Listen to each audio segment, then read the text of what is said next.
C'était le 16 février 2004 que sortait le chapitre 310 de One Piece. En page de couverture, un dragon et Luffy arborant une tenue de samouraï avec un symbole bien particulier. 15 ans plus tard, Eiichiro Oda ressort cette tenue, celle des samouraïs du clan Kuzuki. Le symbole prend cette fois-ci tout son sens dans un manga où rien n'est oublié par son auteur. On l'avait dit ou on l'avait pas dit, acte 3 de Wano Kuni, flashback de Oden Kuzuki, ça y est. C'est un truc de fou, ça faisait un an qu'on essayait d'expliquer un peu les mécaniques du théâtre Kabuki, les 5 actes, ça veut dire quoi? Ça confirme que le 4ème va être sûrement la grosse bagarre comme au Kabuki, et le 5ème, les dénouements avec un peu toutes les répercussions des actions qui vont se passer pendant la grande guerre sur Onigashima. Ça y est, oui. On va voir enfin la vie du personnage le plus important de tout One Piece. Ça fait 3 ans qu'on l'attendait, chapitre 817, je m'en souviens comme si c'était hier, moi, monsieur. Qui dit Kabuki dit Oden, le mec, je vais faire une grosse. Si le précédent chapitre de One Piece est bien s'articuler passé, présent, cette fois-ci, le 959, lui, eh bien, prend le contre-pied et on va ensemble s'enfoncer dans les couloirs du temps. Parce qu'en fait, eh bien, on passe de présent à passé afin eh bien, de comprendre un petit peu le personnage d'Oden Kuzuki, ce grand BG. Alors, les amis, forcément, petite review, encore une fois, comme le précédent, en 2 parties pour comprendre un petit peu dans le présent un Eiichiro Oda qui nous façonne un monde pour qu'on comprenne bien tout et pour qu'on se pose encore davantage de questions sur qu'est-ce qui s'est passé, parce que si on avait le prisme des alliés, cette fois on a celui, eh bien, des forces de l'Axe, disons-le, carrément, avec, eh bien, un Orochi totalement mastermind et dont il va falloir parler, un méchant quand même qui, eh bien, est assez intelligent. Et enfin, on parlera en seconde partie, eh bien, ensemble, de ce qu'il y s'est passé 39 ans, à savoir un an avant El Famoso chute de Shebec, El Famoso Oden Kuzuki.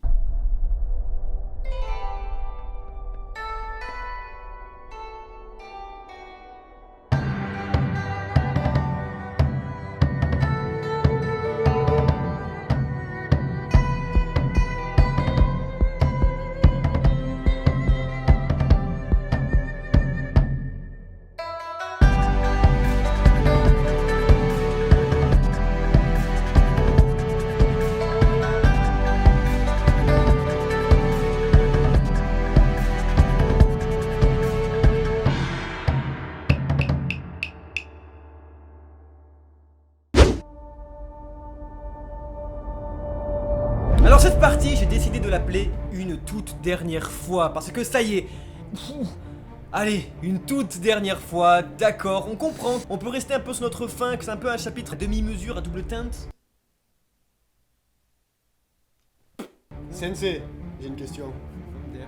Pourquoi est-ce qu'il y a des gens à des murs Non, en fait, tout ce que je voulais dire, c'était... En fait, c'est un peu trop tôt dans mon raisonnement. Peut-être qu'il faut que tu continues un peu et après je la reposerai la question. Très bien. J'étais un peu trop dans le futur Katakuri là. On comprend que ça fait un peu beaucoup, et c'est vrai que nous on a eu ça aussi un peu dans notre lecture, c'est encore une fois Oda qui en remet une couche, alors que certains mangaka dans d'autres œuvres vont aller beaucoup plus vite, vous savez, vraiment là, et ben Eiichiro Oda, lui au contraire, c'est différent, il prend vraiment son temps, il installe toute l'ambiance de Wano, et quoi donc, qu'est-ce qu'on a là? Bravo Oda, bravo, parce que t'as remis absolument toute l'alliance dans le même chapitre, qui s'installe, qui se prépare, qui font il y a ça, il y a des interactions entre les personnages et tout.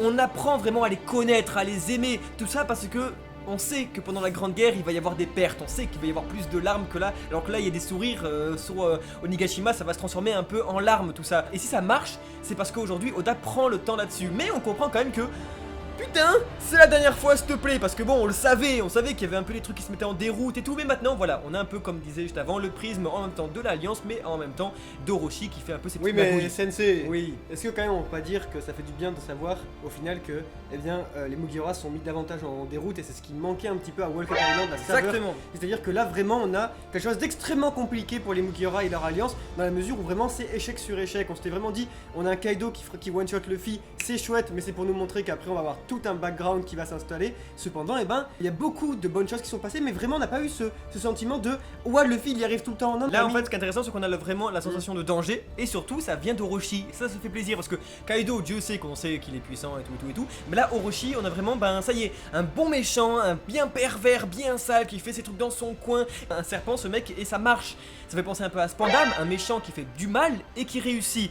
Donc j'ai envie de dire plus dur sera la chute. On a ici un méchant qui est très bien écrit. C'est le despote un petit peu imbécile. Ah mais c'est le Spandam de Rob Lucci, c'est le Orochi de Kaido. Cependant là du coup on avait quand même un personnage qui, si Spandam était détestable dans tout point, c'était vraiment une bah, une huître quoi. Mais là vraiment pour le coup, et ben on a quelqu'un qui n'a vraiment mais rien de captivant, mais rien quoi. Genre le mec c'est le pire perso de One Piece. Non mais franchement c'est un sous-être.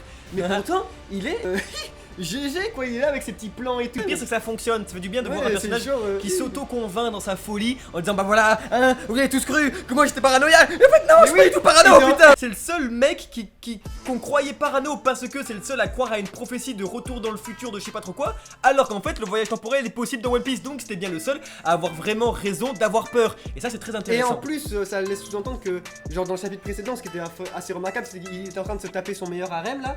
Et vraiment il disait j'ai vraiment il y a tout qui se passe pour le mieux. Et on s'est dit bon cliché de vilain et tout ça dans One Piece même. Et on va retrouver un petit peu l'explication des Mugiwara chapitre prochain. Cependant, et ben en fait non, le chapitre suivant c'est vraiment Orochi qui dit et oui je vous explique comment je suis vraiment trop Donc, fort. très Mais, intéressant d'avoir un chapitre avec surtout beaucoup d'interactions entre Mugiwara et ça, Dieu sait Alors que les là, fans attendent ça. Parce que déjà, quand on y pense, on a quand même Robin qui trouve les garçons Brook, Luffy et Chopper en samouraï super mignon, ça fait trop plaisir. On a Nami qui s'embrouille contre Sanji et Zoro qui, pour la première fois depuis très longtemps, s'embrouille. Ça fait vraiment du bien de les voir comme ça qui sont là en mode ouais et tout. Tu veux pas ta tenue, peut-être qu'elle pourrait t'aider contre ma prime et tout. C'est hyper intéressant de voir ça, ça fait du bien. Ça me rappelle vraiment l'ambiance un peu sur le mairie, les trucs comme ça, c'est cool. Et d'ailleurs, dans tout ça, c'est quand même incroyable le nombre de personnages qu'on retrouve dans les pages. Est-ce que je vous invite vraiment à relire le chapitre et à vous rendre compte de combien il y a de personnages présentés? Je les ai comptés dans leur ordre d'apparition. C'est parti Kitaro. Combien il y a de personnages, pas de personnages juste secondaires, tous tu les connais, tous vous les connaissez. Combien il en apparaît en 15 pages seulement? C'est parti. 17. Il y en a 36. Bah oui. Et c'est parti dans leur ordre d'apparition. Ege, Chiffon, Kinemon, mais Franky. il a changé. Attends, Les pages de couverture. mais aussi. non, mais c'est quoi? Ça compte, hein, c'est un chapitre. Hein, Non mais j'annonce, je mettrai jamais les images au montage. Mais non, mais on fait tu zoomes sur moi comme ça. Ok. Bege, Chiffon, Kinemon, Franky, Usopp, Yogoro, tous les Yakuza, Itetsu, Otama, Chopper, Brook, Luffy, Sanji, Zoro, Nami, Robin, Carrot, Sicilian, Cancelo, Giovanni, Wanda, Jinbe, Oldem, Otsuru, Le Sunny, Orochi, Yasue, Mononosuke, Shinobu, Raizo, Kawamatsu, Ashura Doji, Okiku, Kanjuro, Inuarashi et enfin Oden avec mention de Ushimitsu. Fuck yes! Sincèrement, ça qui est cool, c'est que encore une fois, ça peut être sa plus grande faiblesse comme ça peut être sa plus grande force à One Piece. C'est que dans One Piece qu'on peut voir ça. Un chapitre avec autant de personnages différents, autant d'installations, ça prend son temps, le rythme peut être un peu lent. Et voilà, on a vraiment un chapitre 959 où tu te dis bon, est-ce que c'était vraiment nécessaire? J'aurais bien voulu qu'il y ait un peu plus. Croyez-moi, ça va valoir le coup. On enchaîne rapidement puisqu'en effet l'apparition de tous ces personnages permet vraiment un développement majeur de Wano Kuni vis-à-vis de tout ce que cela inclut. C'est-à-dire que Wano Kuni ce n'est pas Wano Kuni, c'est Dressrosa.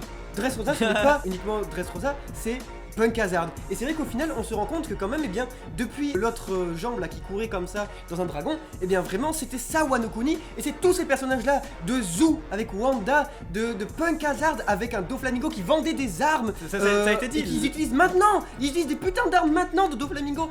Tous ces trucs là, au final Wano Kuni c'est le nouveau monde, c'est toute l'intrigue du nouveau monde depuis qu'ils sortent comme ça avec les baleines sous l'orage. C'est ça. Oda nous l'avait dit en une phrase en fait. Il nous l'avait dit: Alliance pirate, ninja, samouraï, minx. En fait, c'est tout ça. Et maintenant on va passer un petit peu quand même à l'aspect scientifique de ce chapitre, je reviens. On va parler ensemble, Kamaltero, de l'aspect métafictionnel qui se dégage de ce chapitre quand même parce que, notons-le, moi ça me fait penser un petit peu quand même à un auteur avisé quand même et au courant de ce que son audience attend de lui. Un peu comme Isayama en fait. Un peu comme Isayama, c'est-à-dire que...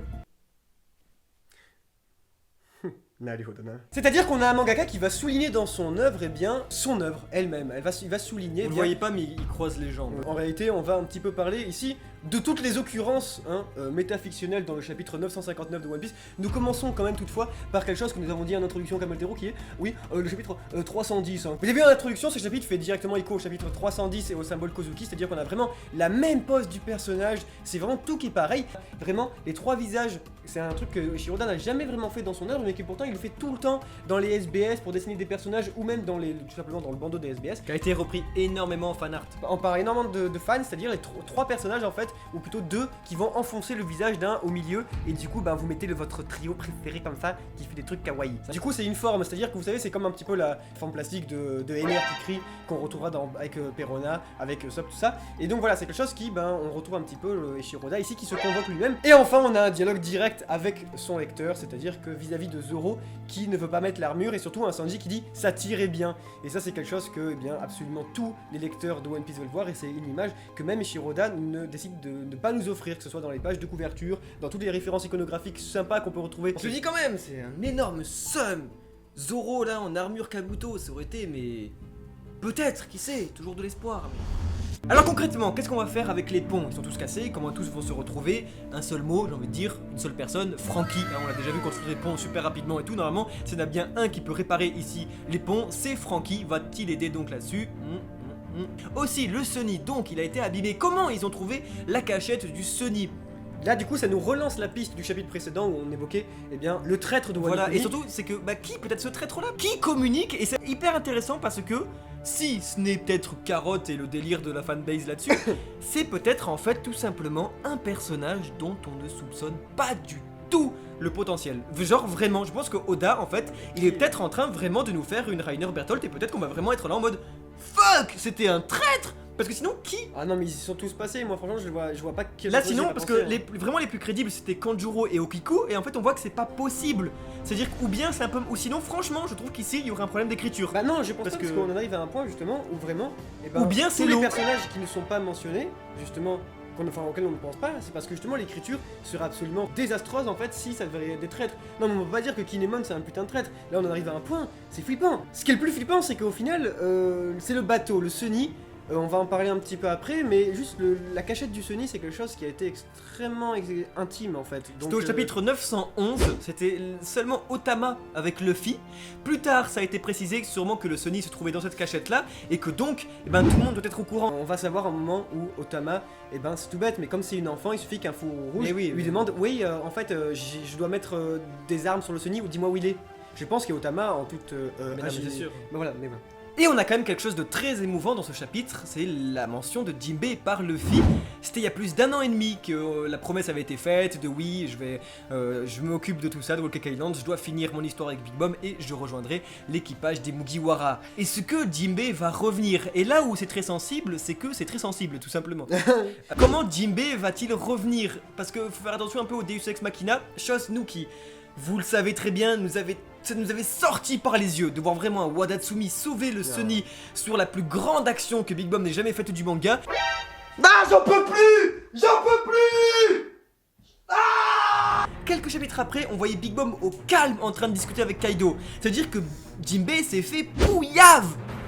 Qu'est-ce qu'a fait Jinbei dans la mer, donc Non mais voilà, mais en tout cas c'était une fuite, c'est vraiment une débandade totale. En plus, Oda avait teasé qu'il lui était arrivé quelque chose physiquement et que donc c'était pour ça qu'il ne dessinait jamais Jinbei sur les pages de couverture avec les Mugiwara en affirmant pourtant qu'il faisait bien partie de l'équipage. Oh my god, Jinbei le traître. Et en parlant de ça d'ailleurs, très intéressant, c'est que, ça y est, depuis le chapitre 633, Jinbei va devoir faire son retour sur Onigashima parce que on va avoir quand même, la case de tous les Mugiwara réunis. Mais juste là, c'était une case quand même, depuis le chapitre 603, c'était en 2011, ça va faire, c'est plus de 8 ans quand même que les Mugiwara ne sont pas retrouvés tous ensemble sur une même case. Jinbei est primordial pour pouvoir réaliser cette fameuse case mythique. Sans lui, ce n'est pas possible, surtout que d'autant plus maintenant, c'est un membre officiel, ce que ce n'était pas à l'époque. Et on a pensé donc à un dernier truc, ce serait, vous savez que nous on est très friands de cette théorie qu'on a trouvée il y a maintenant 4 ans. 4 ans, tu te rends compte? C'est celle du parallélisme dans One Piece qui se confirme de plus en plus. Et je me demande alors si, là on voit bien qu'on a une alliance qui essaie de quoi? Qui essaie de se diriger vers une île où il va se passer quoi? La grande guerre du manga. Ça fait tout de suite le parallèle avec Marineford, où on arrive pile à ce moment-là. Oda qui a fait souvent en interview le parallèle en disant Wano ça va être plus grand que Marineford, etc. Qu'est-ce que fait Jinbei à Impel Down? Il aide tout le monde à prendre un navire grâce à son label de la baleine là. Et voilà, et donc à l'alliance de se rendre sur Marineford et donc d'accéder à la grande guerre. Est-ce que Jinbei va pas être donc celui qui va aider les Faux Rouges et peut-être l'alliance et je ne sais pas trop quoi avec la flotte arriver et aider tout le monde à traverser la mer pour se rendre sur l'île de la Grande Guerre, Onigashima? Le parallélisme serait donc encore une fois confirmé. Oui. Très important, c'est quand même aussi la mention, vu qu'on fait tout le tour, de Ushimitsu.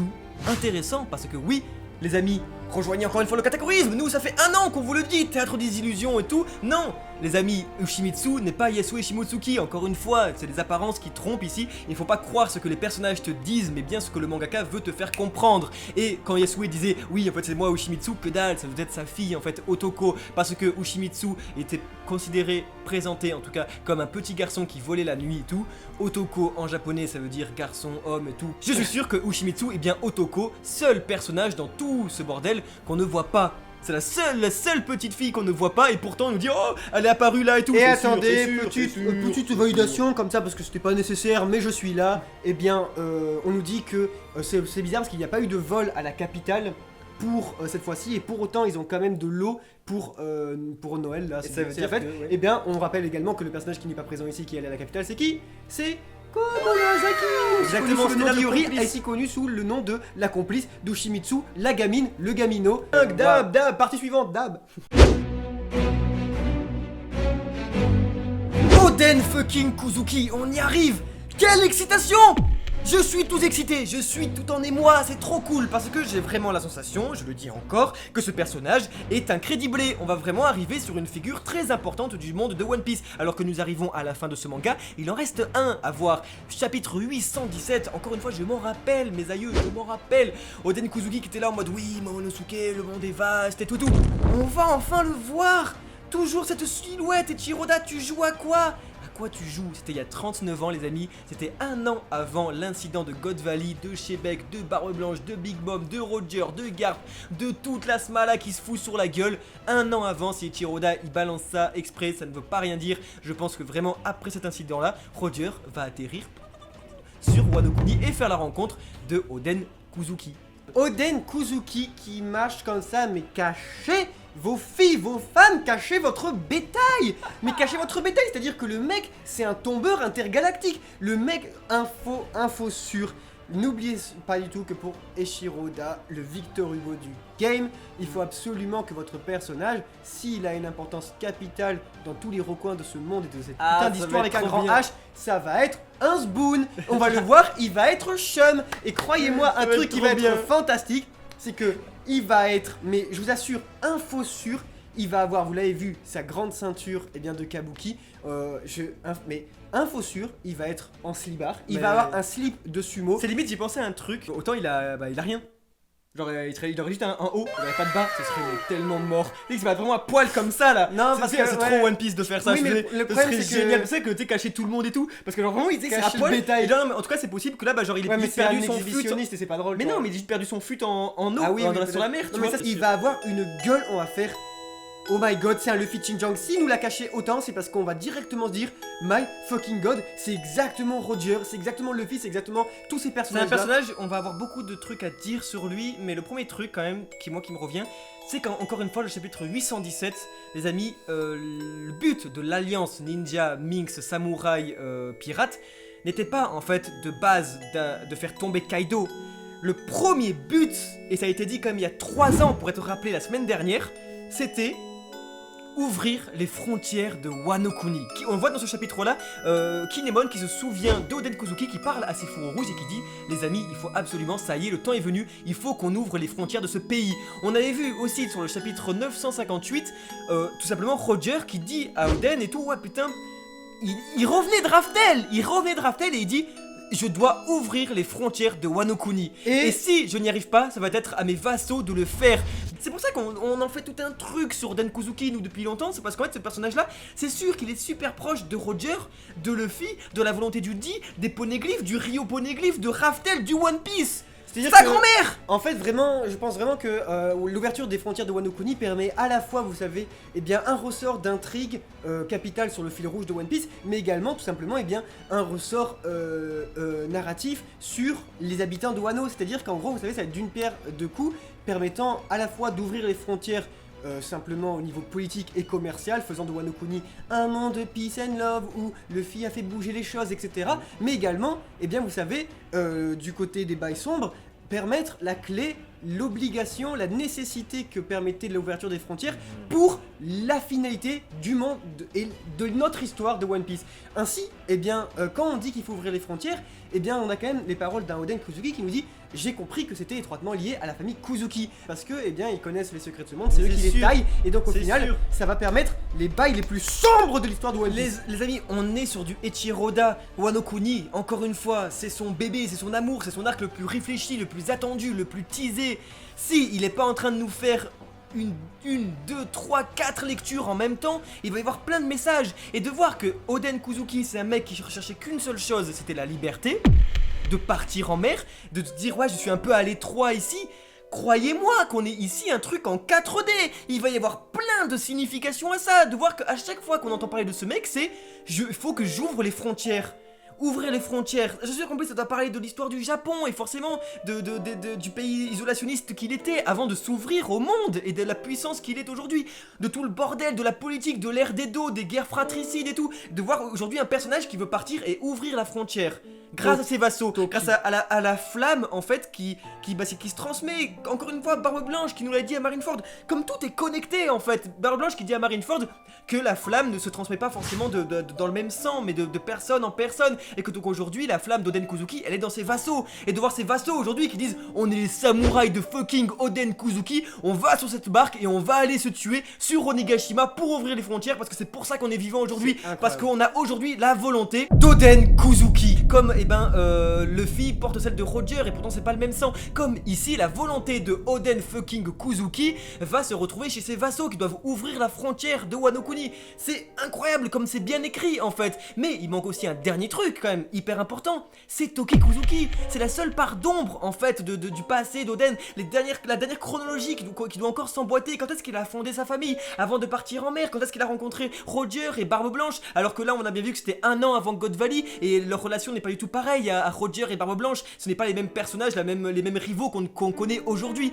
Donc comment tout ça va s'emboîter? Ça va permettre à la fois, c'est ça qui est hyper intéressant, de faire le passé d'Oden, mais aussi celui de Barbe Blanche et de Roger. Et de voir aussi là aujourd'hui qu'on a un Oden Kuzuki qui peut se faire toutes les meufs apparemment, qui a trop la cote et tout. De savoir qu'il en a choisi une en particulier, qu'il est tombé amoureux d'une, qui vient quand même sûrement d'il y a 1000 ans en fait, qui voyage dans le temps. C'est un délire, on va en apprendre tellement que à la fin ça va nous faire tout bizarre. Après ce flashback, et Dieu sait que je suis trop content, le 4ème acte ça va être la bagarre, le 5ème les répercussions dans le monde et quoi, on sera à la fin du manga en fait. C'est moi je trouve ça hyper émouvant et donc profitons parce que ben voilà, on a les derniers petits chapitres d'explication de Wano Kuni avec Oden fucking Kuzuki. Parce que tout de même, on avait les flashbacks dans One Piece, ça existe depuis longtemps, cependant, et ben on va arriver à un niveau, il faut se le dire quand même, comment l'œuvre a progressé, où on va avoir des flashbacks avec du Roger, du Barbe Blanche, du tout ça, des personnages extrêmement importants. Donc est-ce qu'on n'arrive pas à un point où avant les flashbacks c'était la merde de sec, quoi, je veux dire. C'est quand même vraiment... Non mais c'est quand même vraiment ouf quand on y pense. C'est pour vous dire à quel point maintenant l'histoire est super importante et bien écrite. Et on va arriver à un moment, je crois, où, eh bien après toutes ces révélations, toutes ces bornes chronologiques qui vont nous apparaître dans ce flashback, eh bien on va enfin avoir l'envie, le vertige nostalgique que va nous pousser sur la base shonen ultime qui est One Piece. C'est-à-dire que après tout ça, on va se dire bon, c'est bien beau, mais vous avez oublié le traître, Luffy, Law, Kid, Kaido. Ça va être cool, la grande guerre. Et enfin, on va du coup, Oda il est très fort parce qu'après tout ça, une fois qu'on sera là et qu'on sera dit bordel, les couloirs du temps quand même, eh bien maintenant le présent, la castagne et le Neketsu. Et ça c'est quand même assez formidable. Les chichis son. Merci à tous d'avoir suivi cette petite vidéo des familles. C'était Kamaltero et c'était Kitaro. Ciao ciao.